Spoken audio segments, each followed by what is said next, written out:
So the issues surrounding just what is responsible freedom of expression and how difficult it is to define that still exist, and they seem to be philosophically exactly the same as they always were.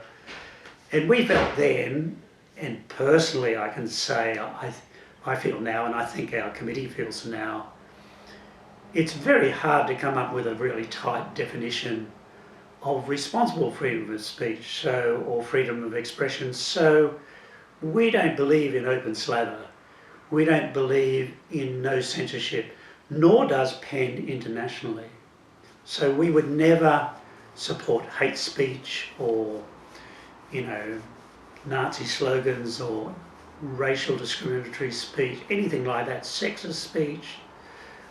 We feel it's proper to censor those things.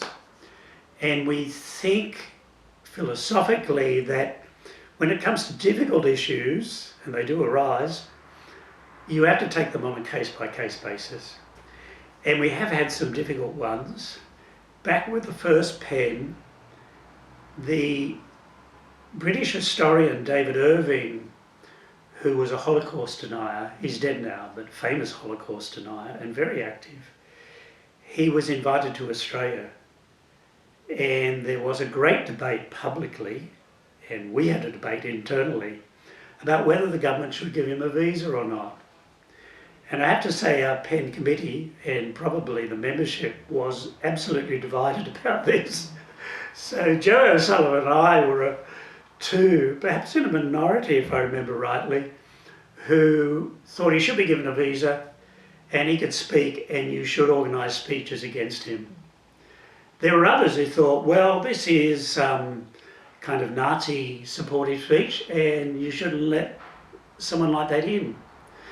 And I can see the argument for that. Veronica Brady was the president of Perth PEN at the time, and she thought you shouldn't let the bugger in. In the end, the government didn't refuse him a visa, so it was taken out of our hands. We have a current case, which is perhaps even more conflicted, because I think everyone feels a bit conflicted about it, and that's with Julian Assange. In the case of Assange, well, he's downloaded all this info, which was regarded as secret intelligence by the Americans and by the Australian and British governments too. Some people say, okay, well, they were hiding what went on in Abu Ghraib jail and the torture, and he exposed all of that, which is true.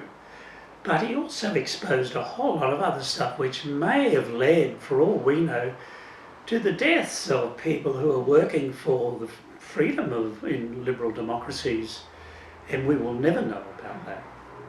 The 3 Australian PEN centres are on the whole supportive of Assange, and we did discuss his case with the Human Rights Commissioner this week, and she said she feels conflicted about it.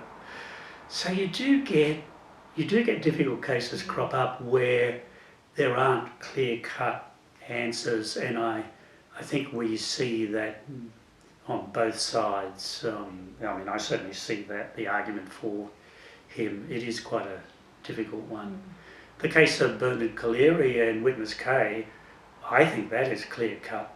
So here's a release of confidential information, but Witness K was a whistleblower on the Australian government's illegal activities, and Collaery was the lawyer defending him.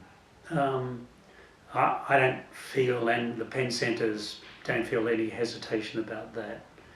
And the idea of having secret trials seems anathema.